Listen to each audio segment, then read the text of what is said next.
Well, for me, it was a gradual transition. I was in the military, so that was my first initial exposure into cybersecurity. I did that for several years, and I had a difficult time transitioning to like what you would call the civilian world. Definitely internships. I think internships have been I've utilized internships to help people. So I am big with interns. I'm big with organizations. I encourage everyone to get involved in. Hi, all. Good morning. So, today I have someone with us who is all about securing the future. He is a cybersecurity executive and data governance expert with over 20 plus years of experience. Let's welcome Asif on 10 Minutes of High Wisdom, where he would tell us what's it like being in the cybersecurity space, what are some of the trends and transitions that he's seen in the industry, and if he has any advice for people who are wanting to get into the industry. Hi, Asif. How are you doing today? I'm doing great. I'm doing great. How about yourself? I am doing well. So, Asif, let's get into it. So, what motivated you to take a role in the as a director of cyber operations and engineering at your current company? Well, for me, it was a gradual transition. I was in the military, so that was my first initial exposure into cybersecurity. I did that for several years, and I had a difficult time transitioning to like what you would call the civilian world, so to speak. So as I made that transition, I didn't know there was going to be such a need for cybersecurity. Fortunately for me, that transition was easy. A lot of companies wanted to give me an opportunity to get in, and from there, I was able to elevate. I was able to move from engineer all the way up to manager, then from manager to director. And I was luckily I had some good folks and some good people that were able to mentor me and guide me. Okay, I think a follow-up question for that is, you had some companies take a chance on you. You know, when you apply for early careers, you'll see that they require 3 to plus 4 years of experience, even when you're getting fully fresh graduate out of college. How should a candidate approach that, especially because they've just graduated, they don't have that acquired years of experience? So how would you convince companies to give you a chance? Definitely internships. I think internships have been I've utilized internships to help people. So I am big with interns. I'm big with organizations. I encourage everyone to get involved in just definitely be on social media. What I mean by social, like LinkedIn, do your due diligence there. Get involved, volunteer. There's so many cool organizations out there that you could volunteer to help others, and I think work in as many situations as you can is the advice I would give. Get out there, broaden your horizons. Make sure that you're committed to what you're doing, and it stands out. But internships to me, if I had to give advice to myself younger, I would say intern as much as possible, especially when you're in college. Okay. I think so how do you balance, especially when you're in college, how do you balance, especially because if you have to take so many classes and based on your experiences, how would you create the right balance where you're getting the right experience that would prepare you for your role once you get out of college, but also your studies when you're studying? Well, I think, in a post-pandemic world, right? I think all of us have now struggled with multitasking and also figuring out how to balance our lives. Our all of our lives were like thrown, out of whack, so to speak. So my advice would be around your junior year, right? Maybe try to do things in your summer break. If you have a summer break, if you're not taking summer classes, take advantage of that time, whether it's part time, whether it's most jobs, believe it or not, offer these summer programs. Like I have friends that are in finance that have asked me, okay, well, I don't want to do cyber, but I'm big in finance, so apply for these summer programs. They're very competitive, so they're difficult to get into. So I would try to get a summer internship. If not, volunteer with an organization. That's what I did. So while I was in the while I when I got out of the military, um, a lot I ran into the same problem. So they wanted 3 to 5 years experience. So what I did, I don't recommend people doing this, but I'll just tell you what I did. Right, I worked for free. So I went to the college and I met with the dean of computers and I said, "Hey, look, I want an opportunity." He was like, "Well, the only opportunity I have is in the finance department. They need someone to help out with student loans." I was like, "I'll take it." And he was like, "Huh?" I was like, "Yeah, I'll take it. I'll take it and I'll do it." So while I was doing that, every chance I got, I would go upstairs and help the IT cyber team out. I started helping them. And I actually then I found out they were doing a um in between semesters, they redo all the computers. So I was like, "When are you guys doing this?" He was like, "Oh, we're doing it at 8 o'clock in the morning." I showed up at 7:30. Oh, Showed up at wow. 7:30, and I worked with them for free for that whole time off.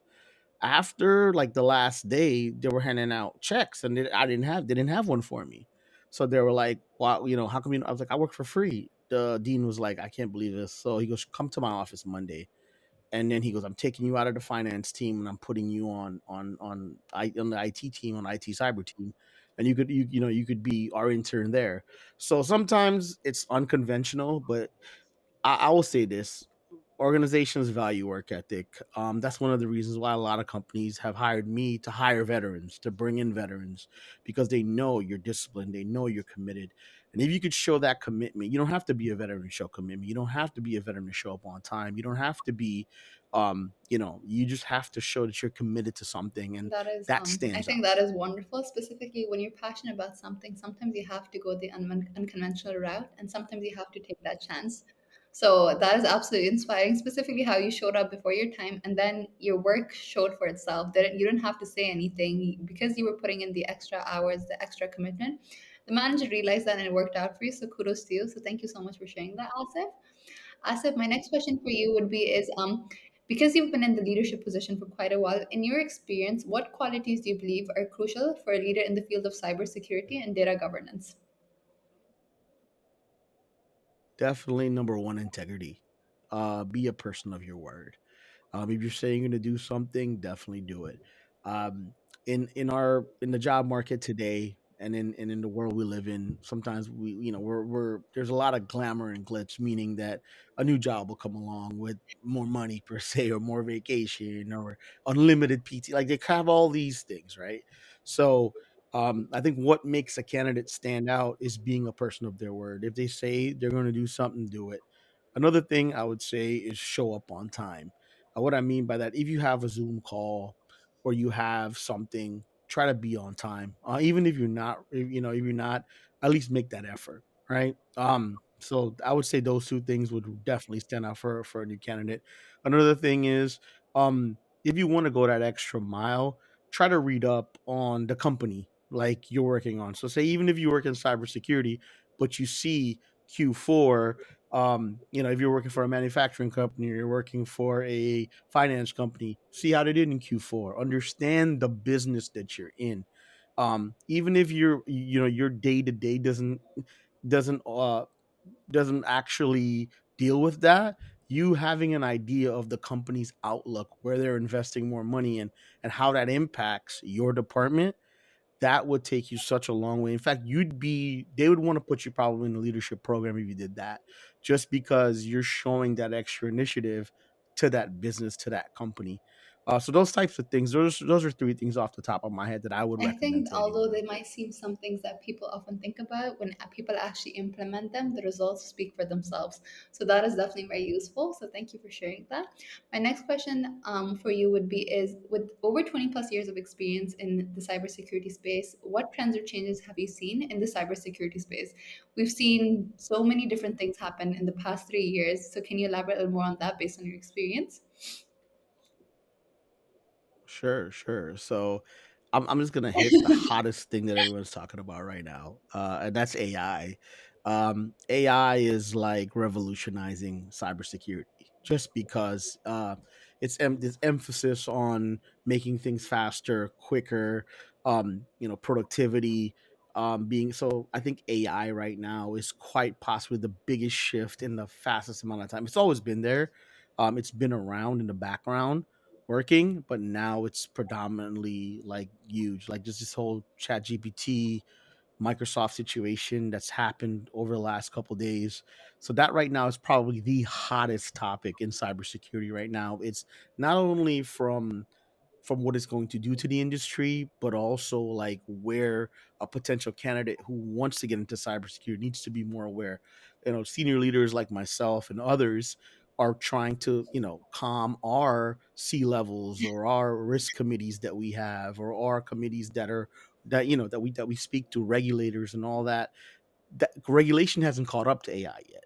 So as time goes on, you're going to have NYDFS and all these other organizations that are governed that govern cybersecurity or involve themselves in trying to regulate cybersecurity or regulate publicly traded companies or private companies, etc. They're going to have to modify their policies. So a lot of work, not only on the development side but just on the legality side of it, just on the policing or regulating or trying to somehow understand where you stand as a company on it, or where you'd like to take it. All those things. So we're in an exciting time right now in cybersecurity because of AI and ML, machine learning. So it's still, a lot of people think it's old. No, it's fresh, and this is at the beginning. I think a lot of things are going to come out of it. So if I were someone that is interested in cybersecurity, that's where I would start, and that's where I would recommend folks really take their time and delve into that.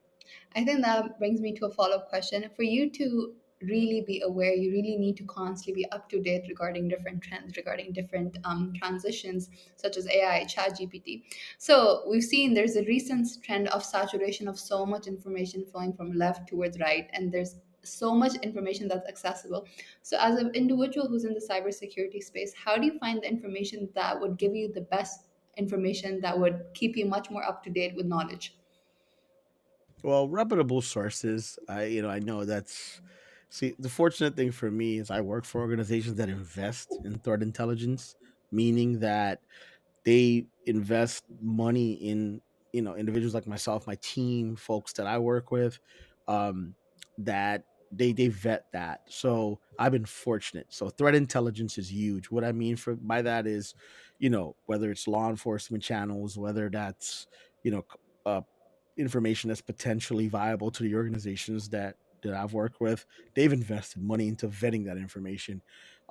That's something that you have to read. Like, not everything on Twitter you read is real.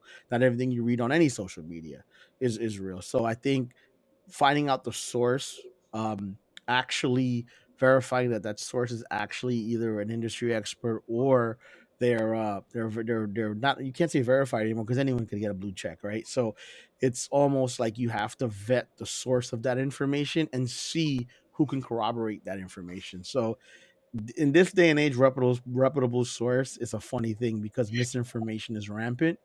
But I would say just vet and see how it lines up. I'm going to use a finance term and say this: if you follow the money, chances are you'll find out the truth. So follow to see if there's a financial motive. What's the financial motivation behind this information? Chances are, if it leads to someone either profiting or someone either actually losing money, it's probably the truth. That's how I I like would best that. phrase it. No, no, I like that. That's very interesting, and I'll definitely keep that in mind, specifically when I'm going through such resources. So thank you so much for sharing that. Last question, Asif.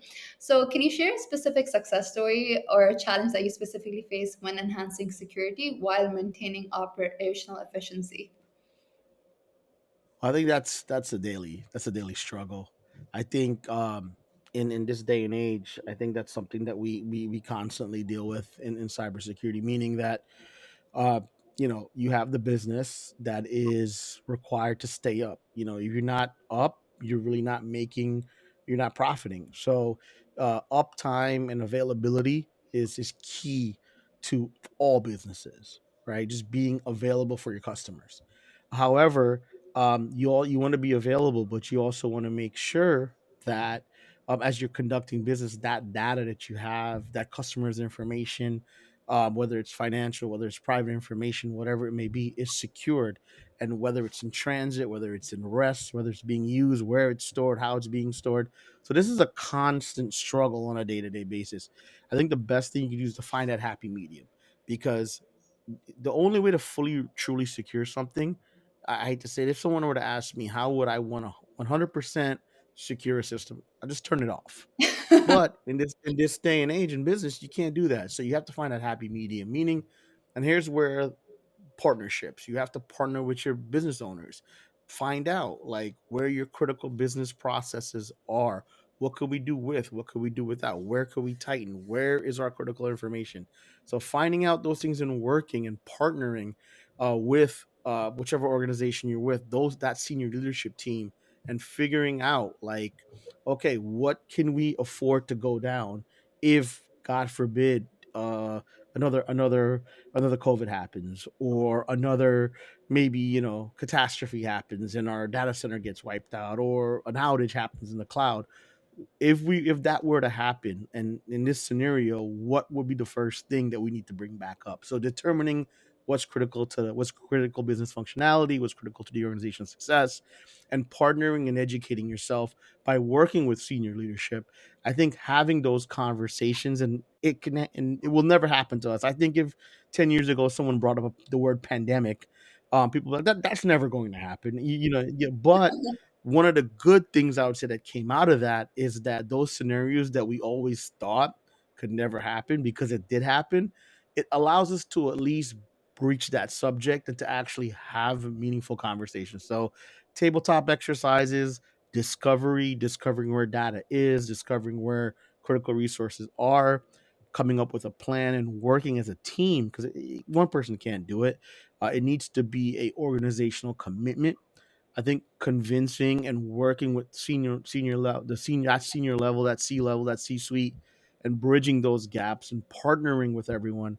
I think that's how you achieve, and that's the best way to answer your question. That's the only way we're going to be able to achieve it. It's an ongoing thing that we have to constantly work on, whether we check in monthly or quarterly or whatever. There needs to be some type of committee that's committed to that, and usually the cyber execs are the ones that we either have a seat or we're leading that effort. You know how they say the hustle never 100. stops? You clearly mentioned that, and I think you couldn't have put it better. So thank you so much for sharing that, Asif. Other than that, Asif, thank you so much for coming on the show, for sharing your multi-story, the transition, the chances that you took specifically because you were passionate about something, and it paid off. You are leading a team of successful cybersecurity engineers, and you are paving your way to success. And it was a pleasure learning from you, your experience, specifically your resilience, and encountering anything that was thrown your way. Thank you so No, much. thank you, and I appreciate you having me.